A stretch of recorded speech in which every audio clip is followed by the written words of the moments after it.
Hello friends, कैसे हैं आप सभी। आई होप आप सभी अच्छे होंगे। सो आज की हमारी वीडियो में आप ये सोच रहे होंगे कि मैंने ऐसा थंबनेल क्यों रखा है कि चाहकर भी भूल नहीं पाओगे ऐसी टेक्निक। अब बात ये है, टेक्निक कह लो, उसे कंसेप्ट कह लो या तरीका कह लो। मैंने वो तरीका यूज़ किया है जो यूजुअली मतलब जितने भी सारे कंपटीशन की तैयारी करने वाले होते हैं, जो एक्सपीरियंस्ड होते हैं, जैसे 1-2 साल से तैयारी कर रहे हैं, जो तरीका वो लोग यूज़ करते हैं वो मैं आपको शुरुआत से ही यूज़ करा रहा हूँ। ठीक है। अब जैसे कि जो बड़े बड़े एग्ज़ाम होते हैं, आईआईटी, नीट, तो बच्चे क्या करते हैं, वैसे तो सबको कंसेप्ट पता होता है, लेकिन जो ड्रॉपर्स होते हैं वो पहले क्वेश्चंस लगाते हैं। फिर जो कंसेप्ट हमें नहीं आ रहा, जैसे कि हमसे रोटेशनल मोशन के क्वेश्चन नहीं हुआ, हमने एक मॉक पेपर लगाया, हमने देखा कि रोटेशनल से हमारा क्वेश्चन नहीं हुआ और सेंटर ऑफ मास से हमारा क्वेश्चन नहीं हुआ, तो हम पहले क्वेश्चन देखेंगे कि ये नहीं हुआ, फिर हम उसका कंसेप्ट पढ़ लेंगे। ठीक है, तो उससे हमारी कंसेप्ट क्लियरिटी ज़्यादा होती है। ऐसा नहीं है कि आपको बिल्कुल भी नॉलेज नहीं है, आपने पूरी फिज़िक्स उठाई नहीं है कभी ज़िंदगी में, तब आप ऐसा कर रहे हो। ऐसा तब होता है जब आपने पढ़ चुके हो। जैसे कि अगर आप कोई भी एग्ज़ाम दे रहे हो तो आपकी 12th तो हो ही ली होगी। ठीक है, तो इसका मतलब आपने पहले कभी ना कभी वो कंसेप्ट पढ़े हैं, बस आपको उनको अपने माइंड में रिफ़्रेश करना है। सो इसीलिए मैं आपके लिए क्वेश्चंस लेके आया हूँ। पहले मैं आपको कुछ 4-5 क्वेश्चंस कराऊंगा, उसके बाद उन क्वेश्चंस के पीछे यूज़ होने वाला कंसेप्ट बताऊंगा। आज का हमारा टॉपिक है कंफ्यूजिंग वर्ड्स। जैसे कि ऑप्शन में आ जाता है ए, एन, द या वन। कई सेंटेंसेस में हमें समझ नहीं आता कि ए लगाएं या वन लगाएं या एन लगाएं। ठीक है, आर्टिकल के क्वेश्चंस नहीं है, आप क्वेश्चन देख के समझ जाओगे। सो मैंने ये टॉपिक से शुरुआत इसलिए की है कि कई बार हमारे साथ एग्ज़ाम में ऐसा चक्कर पड़ जाता है कि हमें लग रहा है कि यार सही है, दोनों ही सेम से लग रहे हैं, अब क्या लगाएं। और जहाँ तक है कि मैंने वोकैब से शुरू किया है, तो एंटोनियम सिनोनियम तो काफ़ी कॉमन से होते हैं, हालांकि मैं कराऊंगा उनके भी, बट वो बिल्कुल ही वोकैब पावर पे डिपेंडेंट होते हैं, लेकिन ये हमारी थोड़ी जनरल थिंकिंग पर डिपेंड है। ठीक है। सो ये हमारी फर्स्ट क्लास है सीरीज़ की। Hope you like it. So चलिए शुरू करते हैं। तो इस सीरीज़ में आपको क्या क्या मिलेगा, क्वेश्चंस मिलेंगे कंसेप्ट के साथ। ये सारे मोस्ट रिपीटेड कंसेप्ट हैं जो प्रीवियस ईयर में यूज़ हुए हैं। ऐसा है कि मैंने, जैसे कि एक यूज़ हो रहा है तो मैंने उससे रिलेटेड क्वेश्चन, एक है तो उससे रिलेटेड 2-3 मैंने डाल लिया। एक क्वेश्चन यूज़ हुआ मतलब आया है प्रीवियस ईयर में, और मैंने उससे रिलेटेड कंसेप्ट डाल लिया, वो आप देख के समझ जाओगे। सोर्स मैंने आपको बता ही दिया कि प्रीवियस ईयर क्वेश्चन हैं एनडीए, एयरफोर्स या नेवी का। और अगर आप एसएससी की एग्ज़ाम्स की भी तैयारी कर रहे हो, जैसे कि सीएचएसएल, सीपीओ, सीजीएल, अब सारे लिखने में मुझे आर का मतलब समझ रहे हैं आप, आलस आ रहा था कि सारे क्या लिखूँ ना। कंसेप्ट तो सबके लिए है। जो एनडीए की तैयारी कर रहा है वो स्टेनोग्राफर की इंग्लिश भी कर सकता है, सीडीएस की भी कर सकता है, सीएपीएफ की भी कर सकता है, तो कंसेप्ट सबके लिए सेम है। ठीक है। कितना टाइम हो गया, सिर्फ 3 मिनट हो गए। कोई नहीं, तो हम शुरू करते हैं। ये रहा हमारा fill in the blanks, confusing word topic है इसका। आप इस टाइप के क्वेश्चंस लूसेंट में देख सकते हैं, हालांकि उसमें ऑप्शन कम होते हैं, मिलते ही नहीं हैं। सो पहला क्वेश्चन है हमारा, dash of these egg is rotten. हाँ, मैं एक बात बताना भूल गया आपको कि जैसे मैं क्वेश्चन पढ़ूंगा तो मैं आंसर बताने से पहले 1-2 सेकंड का पॉज लूँगा, ताकि आप सभी अपने मतलब सोच सके, अपना आंसर गैस कर सकें। ठीक है। अब मैं लाइव तो क्लास ले नहीं सकता हूँ अभी, सो आप इसी से काम चला लीजिए। मैं 1-2 सेकंड का पॉज लूँगा, आप अपना गैस करना, फिर देखना कि आपका आंसर सही था या नहीं, और आपका स्कोर जितना भी हो टोटल में से वो आप मुझे कमेंट सेक्शन में बता देना। ठीक है। इससे आपका भी कॉन्फिडेंस बढ़ेगा अगर आपके आउट आए हैं, 1-2 गलत हुए, क्योंकि कंपटीशन की तैयारी आसान नहीं है। सो आपके जितना भी है, बस आप अपने आप को अप्रिशिएट किया कीजिए। ठीक है। सो शुरू करते हैं। पहला क्वेश्चन हमारा, dash of these eggs is rotten but the others are okay. Option है हमारे पास ए, एन, वन या द। इसमें आंसर आएगा वन। ठीक है। 1 क्यों आएगा, पहले मैं सारे क्वेश्चन डिस्कस कर लूँ, उसके बाद आपको कंसेप्ट बताऊँगा। आप बस अपना स्कोर कैलकुलेट करते जाना और देखना कि आप कितना सही कर पाते हो। अगर आपको कंसेप्ट नहीं पता है कि बिल्कुल समझ नहीं आ रहा है तो आप अपना हिट एंड ट्रायल मेथड लगाना, ठीक है, गैसिंग वाला, कि आप कितना अच्छा गैस करते हो। I wanted to buy 3 CDs, but I didn't have enough money, so I bought only dash, a, n, 1 या द। इसका आंसर भी आएगा 1। I had dash omelette for breakfast, a, n, 1 या द। इसमें भी क्या, इसमें आएगा आपका n। I bought a CD yesterday, अरे मैंने आंसर ही बोल दिया, इसमें ए आएगा। अब मैं आपको इसका कंसेप्ट बताता हूँ। देखिए, जो पहला वाला है बेसिकली, आप देख लीजिए इन क्वेश्चंस को, अब मैं दिखाता हूँ। ये है most confusing words between A and the, इसमें मेन है 1, ठीक है।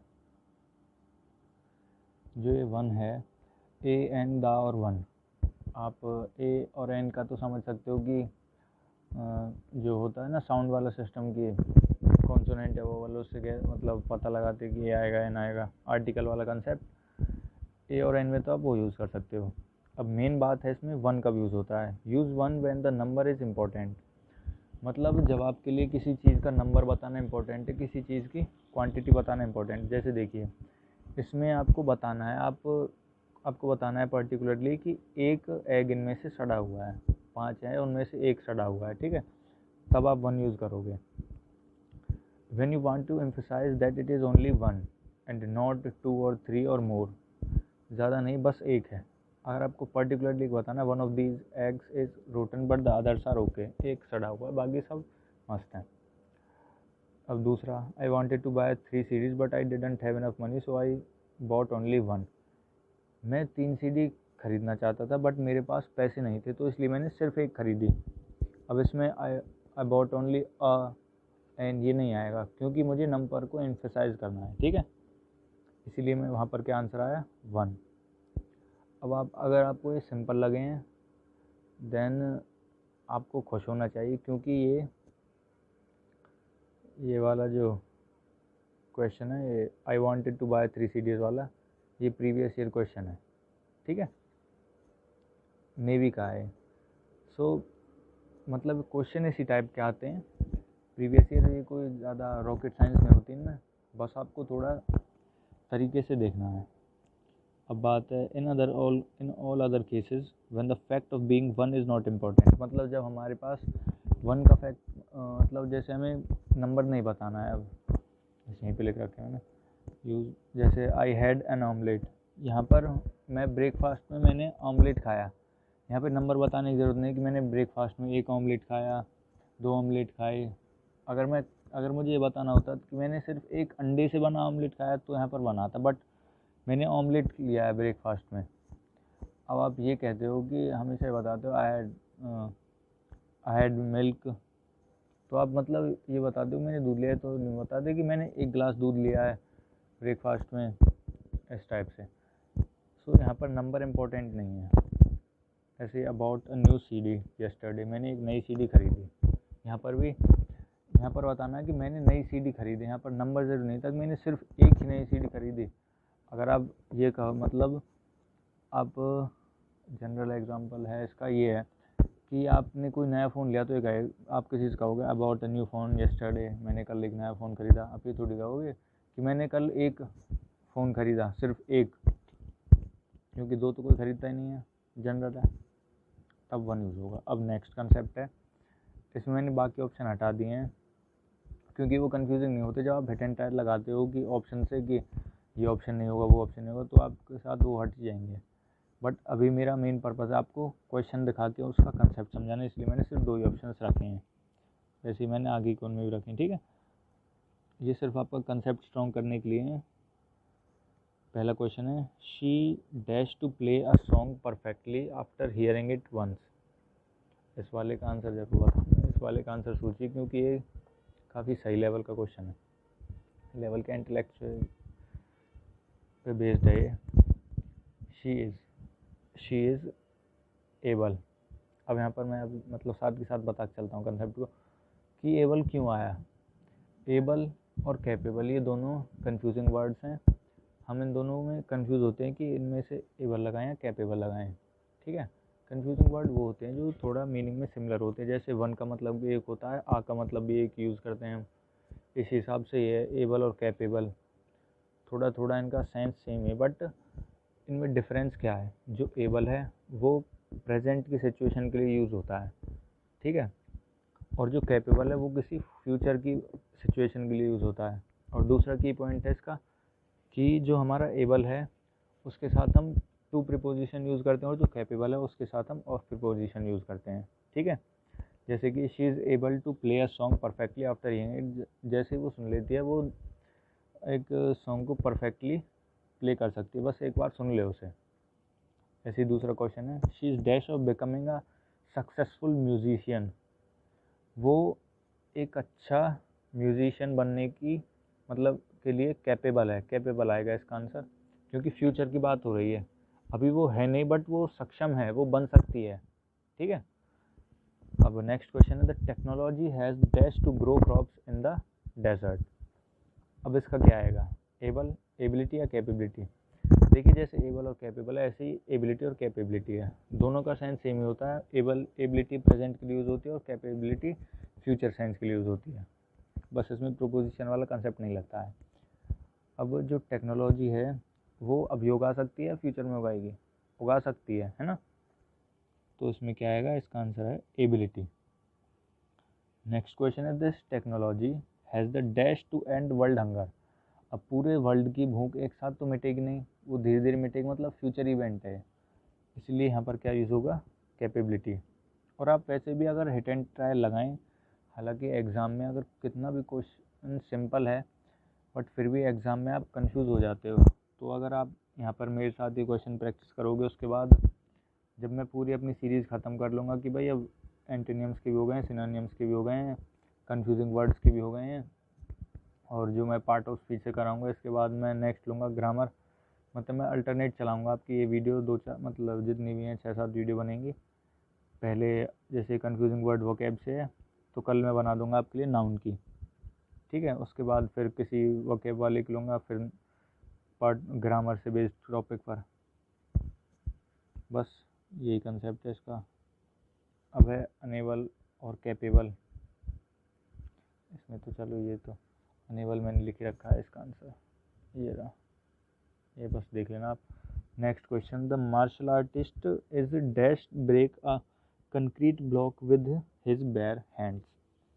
मतलब वो अपने हाथों से किसी ब्रेक को, किसी ईंट को या ब्लॉक को तोड़ने के क्या है, एबल है कैपेबल है। ही इज एबल टू, वो एबल है, प्रेजेंट का इवेंट है, वो अब भी तोड़ सकता है। But good thing he is very calm. अच्छी बात क्या है, वो मतलब इतना मार्शल आर्टिस्ट इतना एबल है कि वो एक हाथ से ब्लॉक को तोड़ सकता है अपने हाथ से। गुड थिंग, अच्छी बात यह है कि वो काफ़ी शांत है। I didn't think he is dash violence, he is capable of violence. मुझे नहीं लगता कि वो कैपेबल भी है वायलेंस का। फ्यूचर की बात है कि है या नहीं है ना। तो बस आप एक कंसेप्ट को समझो, बड़ा ही प्यारा कंसेप्ट है ये। मैंने लिखा भी आपके लिए। ये आप नोट्स मेरे टेलीग्राम ग्रुप से ले लेना, ज़्यादा से ज़्यादा लोग मेरे टेलीग्राम ग्रुप से जुड़िए, क्योंकि मैं इनकी PDF बनाकर आपको वहाँ पर दे देता हूँ। एबल और कैपेबल डिफरेंस क्या है इसमें, कि the word is extremely small but usually we unable to describe current things someone can do. ठीक है, एबल यूज़ होता है कि बट यूजुअली, मतलब वो ये जो मैंने आपको बताया, capable to talk about someone's future potential, it is not strict rule, just a general tendency. मतलब ये कोई hard and fast strict rule नहीं है, बस एक जनरल टेंडेंसी है। आप इस चीज़ को समझिए, थोड़ा अपना इंटेलेक्ट भी यूज़ करिएगा, और ये कंसेप्ट भी। नेक्स्ट है, इफ़ सम इक्विपमेंट माल, हाँ, इंसिडेंट और एक्सीडेंट में भी हमें कन्फ्यूज़न होती है, ये आप समझ लेंगे। वरना आप चाहो तो अगर एक बार ये वीडियो पॉज करके खुद ट्राई करना, फिर चेक करना कि इनके आंसर क्या हैं, ठीक है, मतलब वीडियो आगे बढ़ाकर। If some equipment malfunctions in a factory and injures the worker that is also an dash.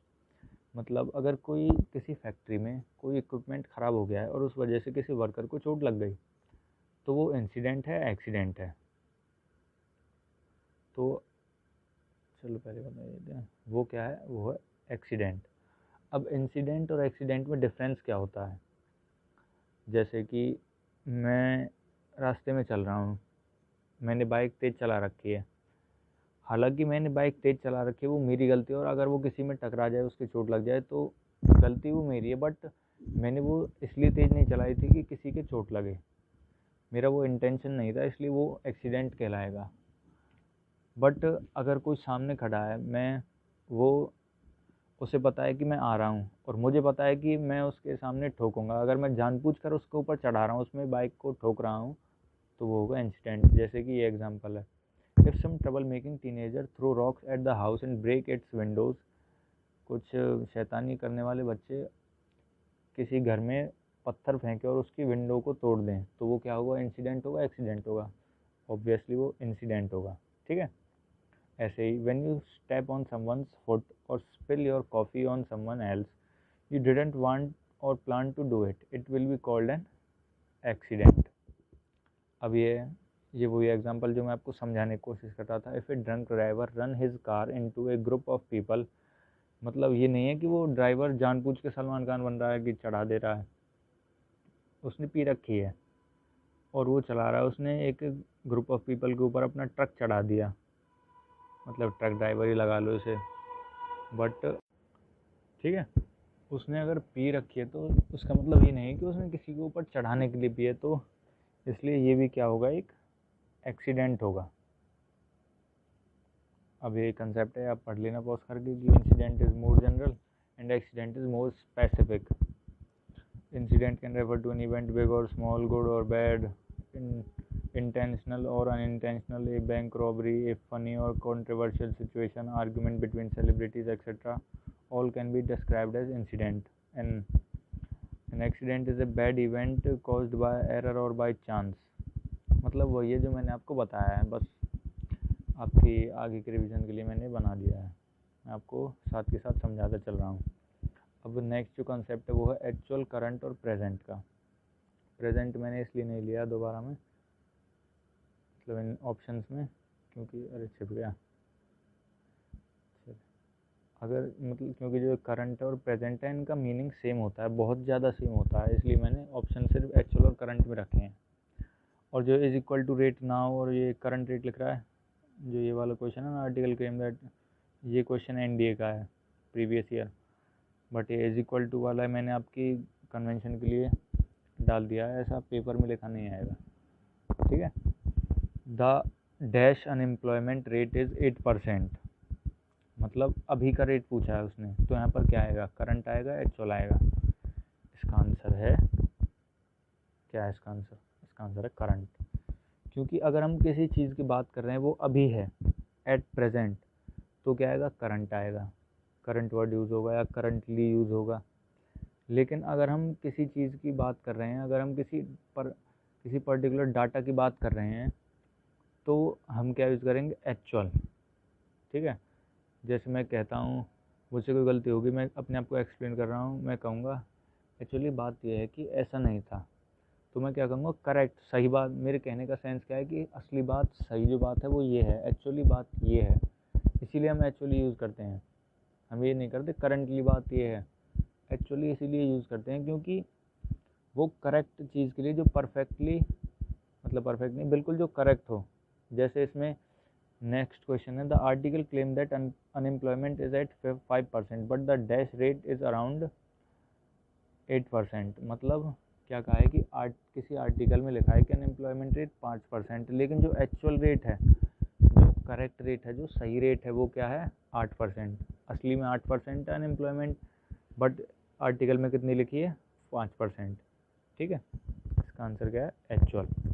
अब next example, Donald Trump is dash the president of United state, he is president now, ये मैंने आपके लिए hint दिया है, is equal to करके जो भी है इसमें, कि डोनाल्ड ट्रंप प्रेसिडेंट अभी है, पहले तो ओबामा थे, अब डोनाल्ड ट्रंप है। पता चल रहा है अगली बार हिलरी क्लिंटन होंगी। तो ये करंट सिचुएशन है कि अभी तो डोनाल्ड ट्रंप है, आगे के भाई कोई पता नहीं क्या है क्या नहीं है, इसीलिए यहाँ पर क्या होगा, करंटली यूज़ होगा। जैसा एक्चुअल और करंट में होता है ऐसा ही एक्चुअली और करंटली में होता है, ठीक है। The language spoken in Brazil is dash Portuguese not Spanish. तो इसका आंसर क्या है, आप सोचना, इसका आंसर है एक्चुअल, क्योंकि जो ब्राज़ील की लैंग्वेज है वो असलियत में पुर्तगीज़ है, ठीक है, पुर्तगाली कहते हैं हिंदी में, पुर्तगाली।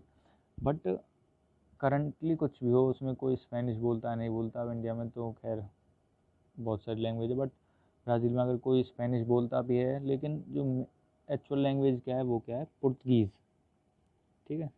ये मैंने कंसेप्ट लिखा है आपके लिए, चलो इसको एक बार पढ़ देता हूँ आपके लिए। Actually is very different from current and present, and current and present refer to the things happening now, not in the past or future.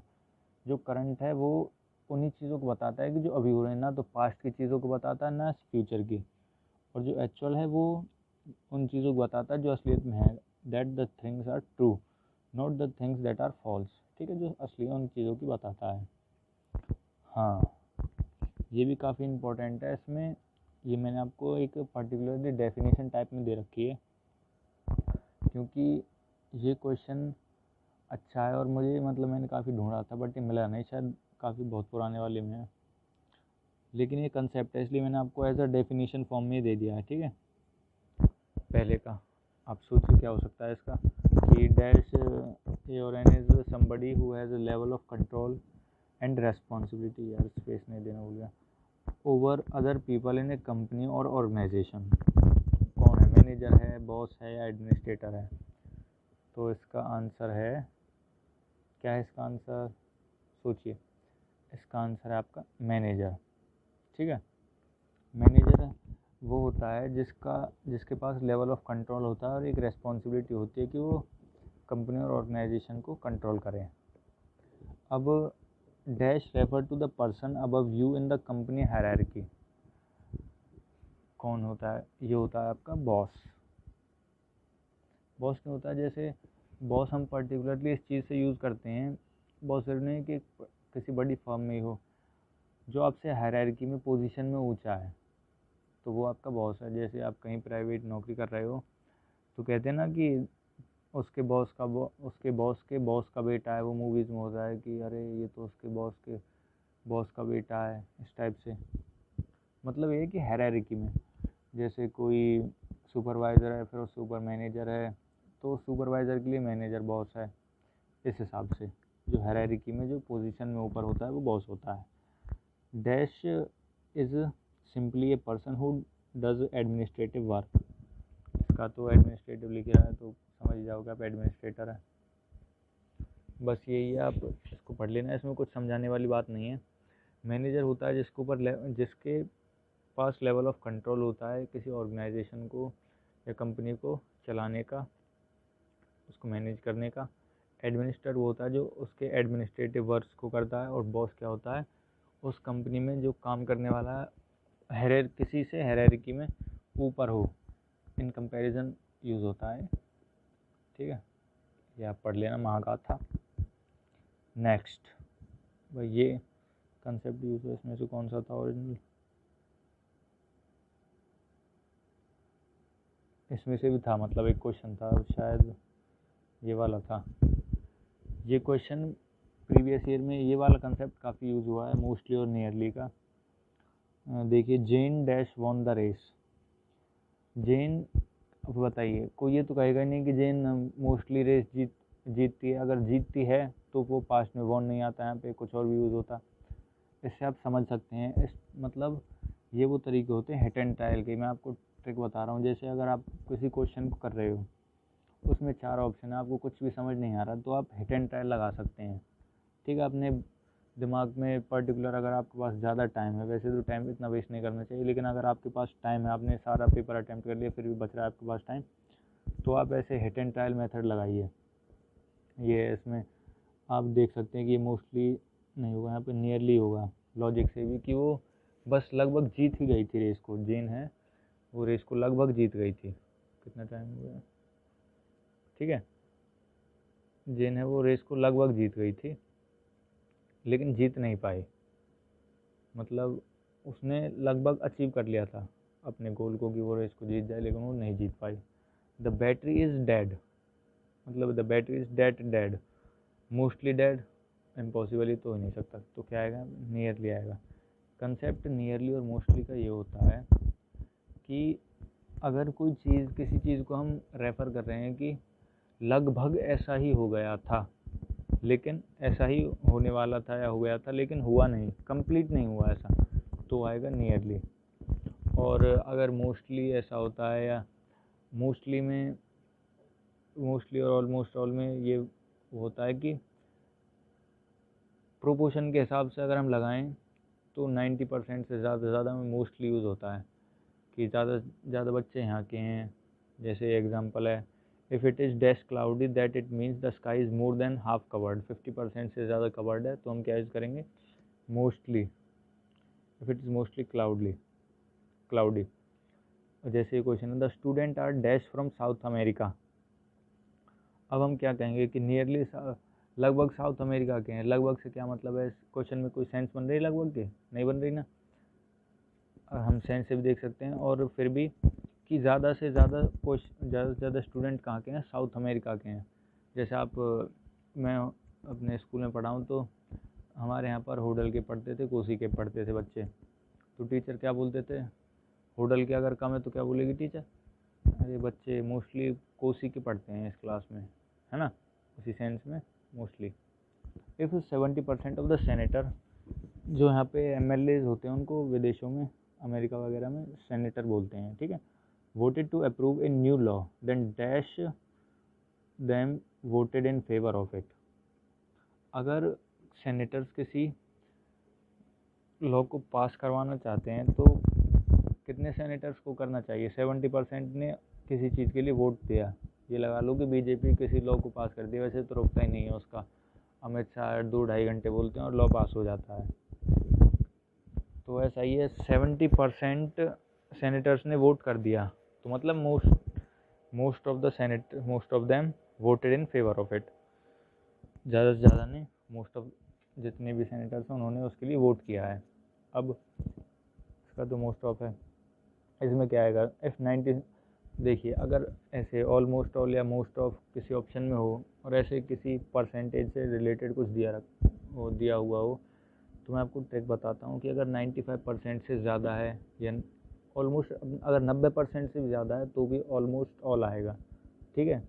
और अगर उससे कम है कि 50 से ज़्यादा है, 60 से ज़्यादा है, 70 से ज़्यादा है, 80 से ज़्यादा है, बस 90 से ज़्यादा नहीं है, तो आप मोस्ट ऑफ लगा सकते हो।